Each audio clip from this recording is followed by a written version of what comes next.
acceleration, instead of wasting energy as heat in the brakes. This is very similar to regenerative braking in electric and hybrid cars, but in some cases the energy can be stored in a flywheel. And if you're a subscriber of this channel, you'll know that I love flywheels. So let's build a bike with a flywheel kinetic energy recovery system. The plan is to use a bike that I previously made to be air powered from another video, as the frame is a simple tubular design and has lots of space for a flywheel. Plus I already have a CAD model of it, so that will save some design time. From this I can work out how large of a flywheel I'll need, which seems to be about a 30 cm diameter. So where on earth do I get such a flywheel? I have a CNC router to cut parts for a lot of my projects, but I've never cut anything heavier than aluminium. Ideally the flywheel needs to be made from steel, as steel is 3 times denser than aluminium. Whilst browsing the internet for steel sheets, I found a bunch of sellers on eBay selling laser cut steel discs to the perfect dimensions I need, which saves me a ton of work. To turn this steel disc into a flywheel, I first measured and drilled some holes on a friend's drill press, but because I measured the hole positions by hand, they probably won't be perfectly aligned. So I positioned the flywheel at a distance from my camera and took a photo. I could then import this image into my CAD software and make a model of the flywheel, which shows the centre of the drilled holes to only be out by 0.086 of a millimetre, which was a pleasant surprise. Also, I can use this template to design some side plates that will correct for this small misalignment and allow the bearings to be mounted either side of the flywheel. The purpose of the disc brake will become clear later. The next step was to make the brackets that will hold the flywheel inside of the bike frame. These were cut from 6mm thick aluminium sheets, which should provide plenty of strength to keep the flywheel from breaking loose at high RPM. It was then time to check if my measurements and design were correct by attaching everything to the bike. And there we have it, a flywheel on a bike. Now we need to figure out how to connect to the rear wheel to capture the braking energy and assist with acceleration. In an ideal world, the bike wheel and the flywheel must be coupled together using an infinitely variable transmission. This would allow the bike to travel at a certain speed and the flywheel to be stationary. Then when the bike slows down, the flywheel will speed up to a really high RPM. The only problem is this is very difficult to do mechanically, as you would basically need an infinitely variable gear ratio. So the next best solution is to use a clutch system that can engage and disengage the flywheel during braking and acceleration. This isn't an original idea, and in fact a number of other people have built very similar bikes in the past, and you can find their videos here on YouTube. However, I couldn't find much information on how effective their bikes were. So what do you do when you can't find any more information on a subject? You run the experiment yourself. To fit the clutch within the bike frame, I need to make this plate on my CNC, which took a while to cut and was pretty wasteful of material and memory card space. But it can be attached to another plate that has specially designed cutouts for mounted brake pads. This can then be positioned on the same shaft as the flywheel and press against the brake disc to act as a clutch. So not only are the bike parts cheap and easily available, but it's also a really compact clutch mechanism that easily fits within the bike frame.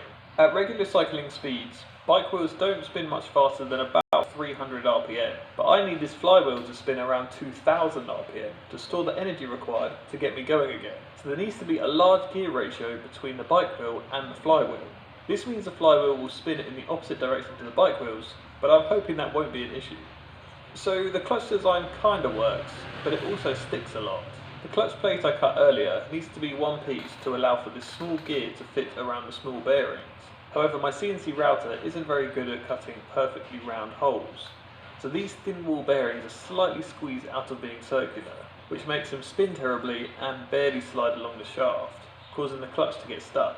The solution to this was to increase the size of the gear and use a larger bearing, but this reduces the gear ratio to the rear wheel, so I had to make a larger rear sprocket to maintain the same ratio between the wheels. To engage the clutch, I 3D printed 2 discs with thread-like slopes, which when twisted, push each other apart. These needed to be really compact, as there's only about 6mm of space between the clutch gear and the side plate, but it seems to have a decent amount of pushing force due to the physics of mechanical advantage. I chose to operate the clutch using the left-hand lever, like a motorbike, but this operates in reverse to a motorbike, as pulling the clutch lever actually engages the clutch, rather than disengaging it. The reason for this is I don't want the clutch engaged all of the time when riding, because it requires a lot of energy to spin up the flywheel, so pulling the lever in will add resistance and act as a brake.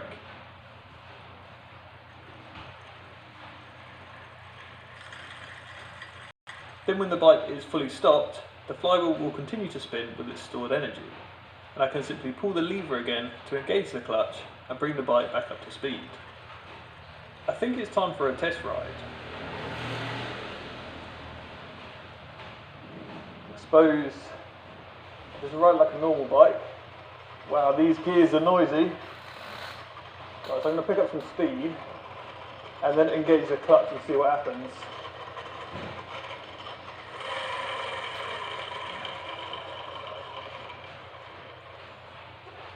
Slow me down. Engage the clutch again. Hang on, the clutch needs tightening, it's not fully gripping. Pick up the speed, pick up the speed. And then we engage the clutch.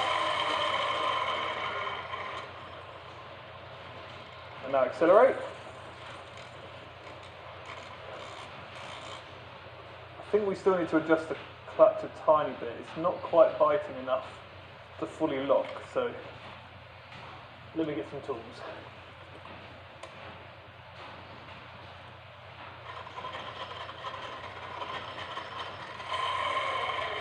Ooh, that's a lot better. That slowed me down quite a lot actually. Let's see if I can accelerate again. And 我是非常重视清洁保养的男生，你看这个保湿凝胶。And that's not bad, it's not bad. I think what the problem is that by the time the clutch fully engages, it's already slowed me down by a substantial amount. So I'm going to try and spin it up whilst pedalling to get up to really high RPM. Okay, that's fast. Turn around and see that. Let's analyse what's going on here. Imagine the two lines on the left display the relative speed of the bike and the flywheel. Whilst riding, the bike is at high speed and the flywheel isn't spinning. Then as I engage the clutch, the flywheel starts to spin and the bike slows down, until the point where the flywheel has matched the speed of the clutch. From this point, the flywheel can't spin any faster, and so they both continue at a constant speed until I use the regular bike brakes to bring the bike to a stop. Now the bike has 0 speed, but the flywheel is spinning with roughly half the speed the bike had at the start. So when the clutch is re-engaged, the bike accelerates as the flywheel slows, and they both meet in the middle again once their speeds are matched. But if I bring the flywheel up to speed whilst riding, the flywheel can store a lot more energy as it's spinning much faster, and I can then use the regular bike brakes to bring the bike to a stop. Now we have a much larger speed difference between the bike and the flywheel, so when I engage the clutch, the end speed of the bike is a lot faster.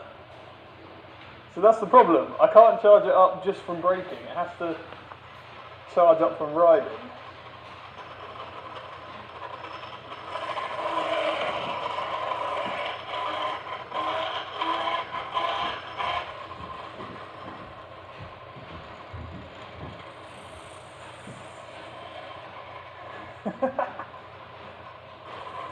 Come on, get it going, get it going!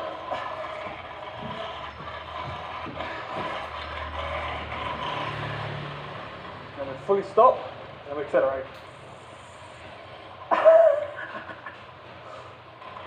Come on.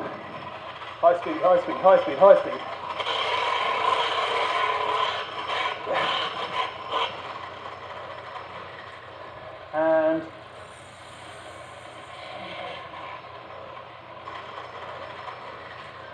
And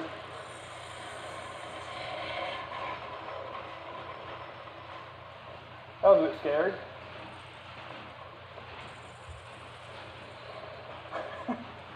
Had some tyre weights mounted here. 2 10-gram tyre weights, and one just came off and hit me in the leg. Must be travelling at pretty high RPM for that thing to come off. Right, found the tyre weight. I think we need to go in and make a cup of tea.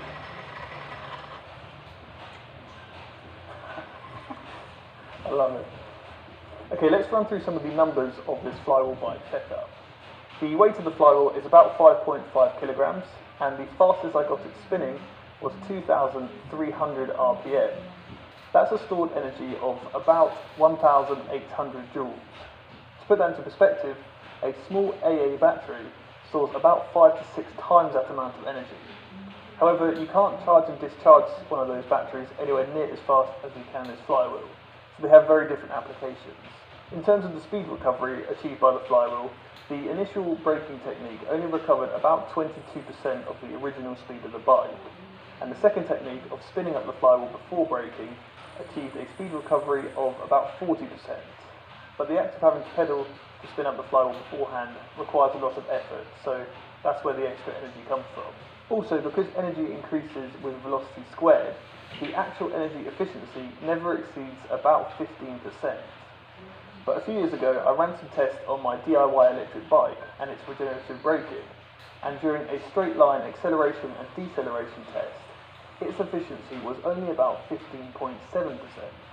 So maybe flywheels aren't so bad after all. If you enjoyed this video, it'd be great if you could leave a thumbs up down below. If you're new to my channel and want to see other projects similar to this, then please click subscribe down below. And a massive thank you to all of my supporters over on patreon.com for making this project possible. I honestly couldn't make these crazy projects without your support, so thanks once again. Thanks once again for watching, and I'll see you in the next video. Goodbye.